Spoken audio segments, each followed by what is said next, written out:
She says you promised something you never said. You know you did not say it. You remember clearly, but she says it with such certainty, such conviction, that for a split second you doubt yourself. And in that split second, she has already won. She did not argue with you. She did not present evidence. She simply contradicted you with absolute confidence. And that contradiction, that single move, has shifted the burden of proof onto you. Now you are defending your own memory instead of questioning her motive. She has moved the goalpost of reality, and you are now playing defense in a game you did not know had started. This is not an argument. This is not miscommunication. This is control.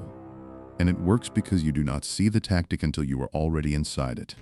You did not notice the slide. No man does at first, because it feels like love, like patience, like compromise. She says you are too sensitive. She says the argument never happened the way you recall.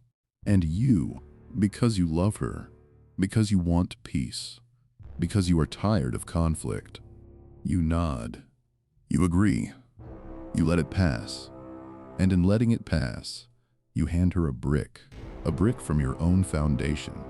And she takes it quietly, gratefully, and she begins to build. The goal was never to be right. The goal was to make your reality submissive to her emotional storm, to colonize your perception until you no longer trust your own eyes, until you look to her to interpret the world for you. That is the game. That is the trap. And today, we will dissect the mechanics of this erasure and the only weapon that stops it: absolute, terrifying silence. Gaslighting is not a mistake. It is not a difference in perspective. It is a colonization of your perception, a deliberate, systematic replacement of objective reality with subjective chaos. She does not argue because she believes she is right. She argues because she needs to control the definition of what is real. And if you do not understand this, you will lose yourself trying to prove the obvious to someone who already knows the truth and has chosen to destroy it. It begins with small inaccuracies, tiny alterations to minor details. She says you were late when you were not. She says you agreed to plans that never existed. These are not errors of memory. They are probes, tests. She is measuring your resistance. Will you correct her and face the storm, or will you surrender for peace? Most men surrender. Most men hand her the first brick because the cost of one small lie seems cheaper than the cost of one more fight. But that is the trap, because she is not fighting about the detail. She is fighting for control of reality itself. Watch the shift happen. Watch how she moves from partner to author. She begins rewriting history in real time. Last week you said you could not make dinner. You remember saying it. You remember her nodding. You remember moving on. But now, 3 days later, she brings it up. You promised you would be there. You did not promise. You know you did not. But she has already rewritten the moment. In her version, you made a commitment and broke it. In her version, you are the one who failed. And here is the trap. The longer you argue about what actually happened, the more real her version becomes. Because arguing means you are defending, and defending means you are already on trial. She is not remembering differently. She is writing a new script, one where objective truth is irrelevant and her feeling becomes law. In this script, you are no longer the man you know yourself to be. You are a character in her drama, a villain when she needs one, a fool when it suits her, a monster conjured from the ether of her convenience. And every time you accept the revision, you become more fictional, less real, less yours. The danger of keeping the peace is that peace becomes the price of your sanity. Every time you nod at a lie to avoid conflict, you hand her another brick. Every time you say nothing when you know the truth, you weaken your own walls. The psychological outcome is devastating. You stop trusting your eyes. You stop trusting your memory. You start looking to her to interpret reality for you. You become dependent on her version of events because yours no longer feels reliable. And that is exactly where she wants you: uncertain, malleable, controllable. Here is the core conflict you must understand. Her truth is fluid. It shifts with her mood, her need, her fear, her desire. It is not anchored to what happened, but to how she feels in this moment. Your truth must be different. Your truth must be rigid, immovable, anchored to what actually occurred. Not because you are stubborn, not because you lack empathy, but because in this war, the one who controls reality controls everything. And if your reality bends to her emotional weather, you have already lost. You, foolish and loving and desperate to be understood, you try to argue with her version. You try to use logic. You try to present timelines and facts and contradictions. But you are trying to dismantle a structure built entirely on transient emotion. This is the distinction you must grasp. She is not arguing about what happened. She is arguing about who has the power to define what happened. When you present evidence, a text message, a calendar, a witness, you are appealing to objective reality. But she is not playing that game. She is playing a different game entirely. The game of dominance. So when you present evidence, she does not engage with it. She ignores it. She attacks your motive for presenting it. Why are you trying to prove me wrong? Why do you need to win so badly? Why can you not just admit you hurt me? She flips the script. Now you are not the one with the facts. You are the one with the problem. You are the one who is cruel for insisting on being right. You are the one who is heartless for prioritizing accuracy over her feelings. And in that flip, she has won, because now you are defending not just your memory, but your character. And character defense is endless. There is no finish line. There is only the slow erosion of your will to keep fighting. You must realize that her chaos is a test, not a test of your love, not a test of your patience, a test of whether you will drift, whether you will move, whether your frame will collapse under the pressure of her storm. And if you move, even once, she loses respect, not consciously, not intentionally, but deep in the ancient wiring of her psyche. She marks you as weak, as movable, as controllable, and a man who can be moved is a man who cannot be followed. This is the anchor you must become. You are the cliff, she is the wave. And the cliff does not apologize for breaking the water. The moment you explain yourself, you have already lost the frame. The moment you begin to justify your actions, argue your position, defend your character, explain your intentions, you have stepped into the defendant's cage, and the defendant never wins. The defendant is already presumed guilty, the one who conducts the trial, the one who asks the questions, the one who demands answers, that is the one who holds the power. You have been trained to believe that communication solves everything, that if you just explain yourself clearly enough, she will understand. But she already understands. She understood before she started the argument. She is not confused. She is conquering. Justify, argue, defend, explain. These are the behaviors of a subordinate seeking approval. These are the rituals of a man who believes he must earn his innocence. But you are not on trial. You did not commit a crime. And the moment you begin to prove your case, you accept her right to judge you. You accept that her feeling is sufficient grounds for prosecution. You accept that your memory, your perception, your reality must be defended against her accusations. And in accepting this, you surrender the very sovereignty you are trying to protect. When she asks, "Why did you do that?" she is not seeking a reason. She is establishing a tribunal. She is placing you in the position of the accused. And whatever you answer, it will not be enough. Because the question was never about understanding. It was about control. The one who asks the questions holds the power. The one who answers is on trial. So stop answering. Stop defending. Stop explaining yourself to a woman who has already rendered her verdict. She will argue in circles. She will repeat the same accusations in different forms. She will shift the goalposts every time you think you have addressed her concern. She will bring up old grievances that have nothing to do with the current conflict.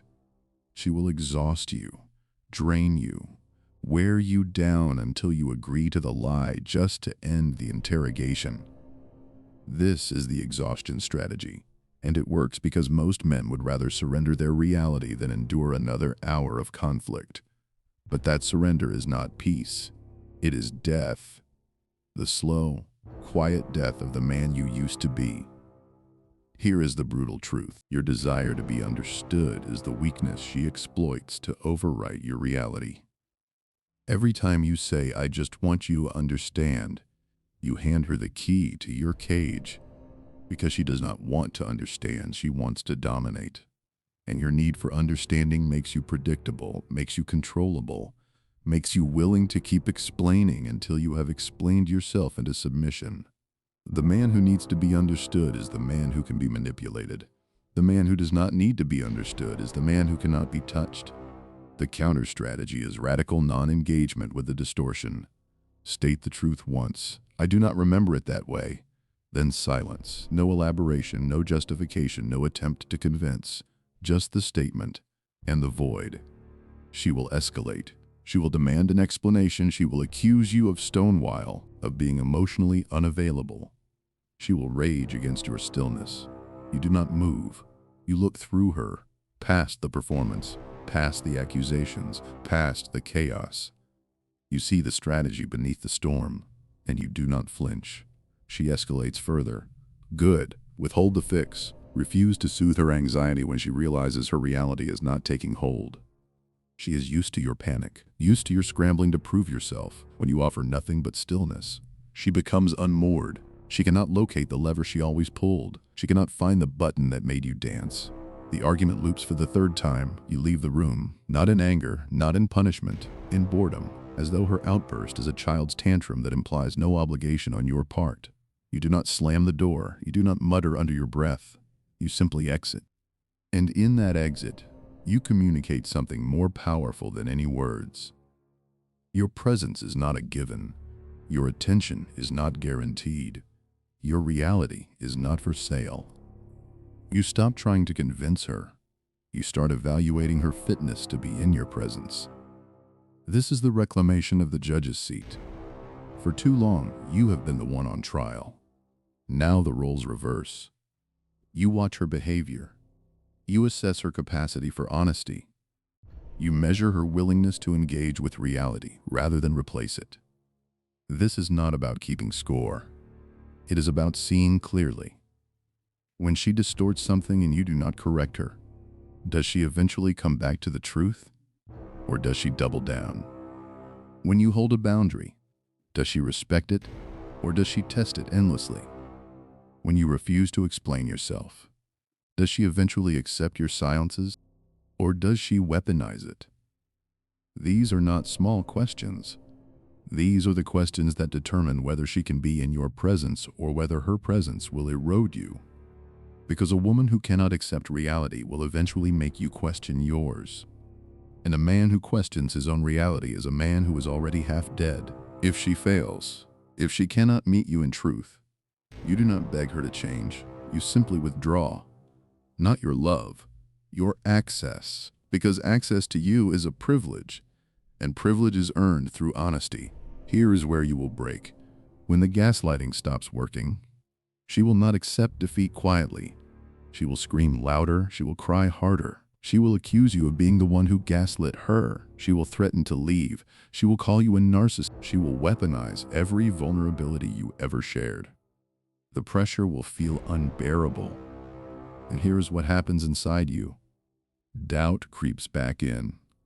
You start to wonder if maybe she is right. Maybe you are the problem. Maybe your silence is cruelty. Maybe your refusal to explain is coldness. The voice in your head that you had finally silenced begins to whisper again. And she senses this. She can smell the crack in your resolve. So she pushes harder. She knows that if she can just break you one more time, if she can just get you to explain yourself one more time, she wins. She gets the old dynamic back. She gets control of your reality again. This is the extinction burst. The remote control has stopped working and she is pressing the buttons harder, desperate to get the old response. This is the exact moment most men surrender. This is the exact moment you must hold. Because on the other side of the extinction burst is something you have never experienced. Her respect. When she cannot bend your reality, something fundamental shifts in her psyche. She begins to fear losing access to it, not to you, to your reality. to the stable ground you represent, to the truth that does not move. She has spent so long trying to colonize your perception that she forgot what it felt like to have an anchor. And now, suddenly, you are that anchor. Not because you are nice, not because you are accommodating, because you are real, and real is the one thing she cannot manufacture. She stops trying to write the script. She starts trying to figure out where you stand. From controller to orbiter, the dynamic reverses. She who once dominated the frame now circles it, trying to understand, trying to predict, trying to find her place in a reality she no longer controls. This is not cruelty, this is nature. This is the restoration of what was always meant to be. The masculine as the immovable center, the feminine as the force that moves around it. Not submission, not oppression, polarity, the kind of polarity that makes everything else work. Women cannot respect a man whose reality is malleable. This is not an insult. This is not a criticism. This is the brutal architecture of attraction. The man who can be convinced that he is wrong when he knows he is right becomes invisible. The man whose truth bends to avoid conflict becomes forgettable. But the man whose truth is immutable, whose frame does not shift, whose reality remains his own no matter how hard she pushes, that man becomes unforgettable. That man she respects, that man she follows, that man she fears losing. Here is the paradox she will not speak aloud. She will hate you for not bending. She will call you cold, distant, unavailable. She will accuse you of not caring. And all of this will be true from her perspective, but beneath the accusation, beneath the rage, something else is happening. She is beginning to respect you, not because you are kind, not because you are accommodating, but because you are real, because your reality does not shift with her mood, because your frame does not collapse under her pressure. This respect will terrify her, because respect means she cannot control you, and control is the only currency she knows. So she will rage against the respect even as it forms. She will try to destroy it by escalating her accusations. But the more she rages, the more solid you become in her eyes. And the more solid you become, the more she needs you. Not as a lover, as an anchor, as proof that reality exists outside her emotional weather. This is when she becomes most dangerous, because now she is fighting not to control you, but to keep you. And a woman fighting to keep you will use every weapon she has. Here is the cost of the crown. You must be willing to lose her to keep your sanity. You must be willing to walk away from the relationship to preserve your reality. You must value your truth more than her presence, and here is the paradox. The moment you truly accept losing her, she cannot leave, because what she fears most is not your love, it is your indifference. And indifference is only real when you have genuinely accepted the loss. This is not coldness, this is survival. Because a man who sacrifices his sanity for love ends up with neither. But a man who protects his reality, even at the cost of companionship, that man discovers something remarkable. She stays, not because she won, but because she found something real, something she cannot bend, something that does not crumble when she tests it. And for the first time, she feels safe, not because you are soft, because you are solid. The final state is this: you become the anchor she holds on to. Not because you are nice, not because you cater to her emotions, not because you explain yourself perfectly, but because you are the only thing that is real. In a world of shifting narratives and fluid truths and emotional chaos, you are the ground that does not move. You are the silence that cannot be filled with her noise. And that is what she needs. That is what she craves. That is what she will worship when she finally stops fighting it. But that worship only comes after you stop asking for it. This is not about winning an argument. This is not about proving her wrong. This is about reclaiming the only thing that matters: your own mind, your own reality, your own sovereignty. Because once you lose that, Once you hand her the keys to your perception, you are no longer a man. You are a reflection. You are an echo.